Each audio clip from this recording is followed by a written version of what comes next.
Generalun saat menyambut tamu yang berkunjung ke Aceh Tenggara dijamu dengan tarian khas daerah, tortor Batak Toba, dan juga sebelumnya Belo Mesusun dari Tanah Alas.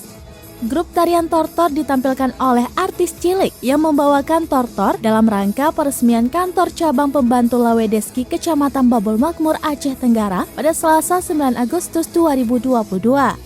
Penampilan tarian tortor ini juga mendapat sambutan hangat dari pejabat Aceh Tenggara dan pejabat Bank Aceh.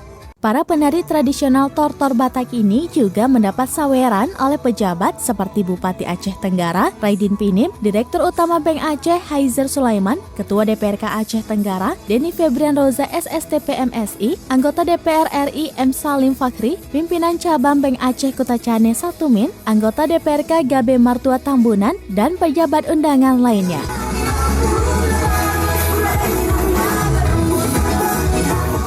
Dari Aceh Tenggara, Asnawi Lui, Serambion TV.